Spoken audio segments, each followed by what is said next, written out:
Friends, in this podcast, I'm going to talk to you about cash calls and consequences. For the past few years, we have seen an extremely volatile market, a market driven by flows, and a market where concentrated risk taking is the only way rewards have happened. Naturally, if this is the construct of the market, this is how the market operates, the kind of risks that one has to take as an investor keeps rising. Now think about it, about the kind of risks that an advisor has to take, and you can see the problem clearly. When the market is concentrated, when returns are polarized, and when risk taking has to be higher, the majority of the investors may not have the risk appetite to take that risk. For example, in 2018, January, most of the investors who were invested through the mutual fund route probably would not have had the risk appetite to invest in mid and small cap and micro cap funds, but they were the flavor of the season. What people did was they still went ahead and took those risks. As an advisor, there is a simple choice. You can allow people to take that risk, or rather you can go with their preference, or you can tell them this risk is not for you and therefore you should not take it. As a registered investment advisor, we believed that people should not take that risk, and it was sensible to walk people away from risks in January 2018. That is as contrarian as you can get. So we walk people out of mid, small, micro caps. The valuations were high, the upside was limited, and the downside seemed high. Circumstances played out just as we thought. But what did we do with the money that we took out of the market in January 18? We went to parts of the market which we believe were defensive, like pharma or MNCs. And we also went into parts of the market where we saw value. So it is a mix. But the market post 2018 became a concentrated trade in large caps, and you saw the money getting concentrated in illiquid stocks, mainly FMCG and some other businesses. Effectively, financials and FMCG ran the market. While people tend to believe that investing in that concentrated mix is actually not high risk, our view is that investing in cyclical financials as well as investing in very expensive consumption stories is running with the hares and hunting with the hounds, and it won't end well. So we believed that that was not a good trade. So we remained in cash for a long time. But the investor always believed that you have to beat the market.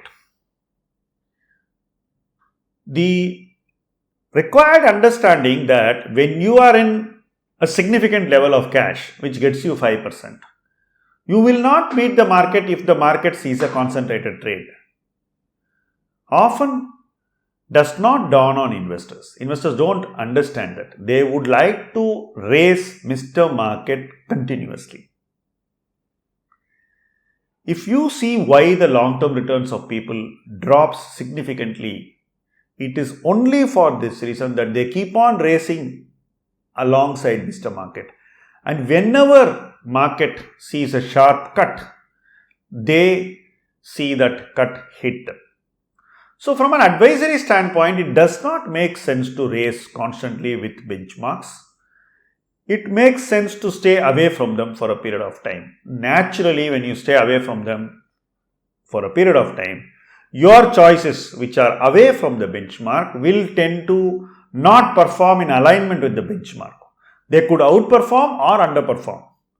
The problem is investors accept outperformance, but they don't accept underperformance. But the truth is both can happen one after the other. For example, if you see the underperformance which was there in pharma for the last 2 years, that is in calendar year 18, calendar year 19, was followed by a year of superior outperformance in the year 20. My experience is investors are unwilling to accept those 2 years of underperformance, but they gladly accept outperformance. But think about it, if you don't have the patience to navigate that underperformance, to turn that underperformance in your favor, your outperformance may or may not happen, or it will happen to an extent less than what it could be. Similar experience we had in the commodity space. Commodities have again seen a rough phase of underperformance and seem to be suddenly picking up momentum in a very unexpected way. But that's the nature of the beast. Nobody can get into commodities when you want to. You have to build that position over a period of time. And it will pay off. That is the nature of every single team, which means that when you build that position and when you build that position away from the benchmarks, which is the safest way to manage risk, then you tend to not perform in line with the benchmark. You could outperform or underperform. It is only when you accept the underperformance and turn that underperformance into an opportunity, outperformance will be with you. You will experience it. You will be able to gain from it. You will derive the benefits of that outperformance. So, how you manage underperformance is very important. The converse is also true. When you have outperformance, you must take some of the benefits of that outperformance and keep it for a phase of underperformance, which means the cash call is going to be a very, very important part of risk management, especially in the kind of volatile markets that we have. Returns will fluctuate. There will be phases when you underperform the benchmark and there will be phases when you significantly outperform the benchmark. You must have the equipoise and the balance to accept both. You need to be open to accepting outperformance if it comes first and underperformance if it comes first.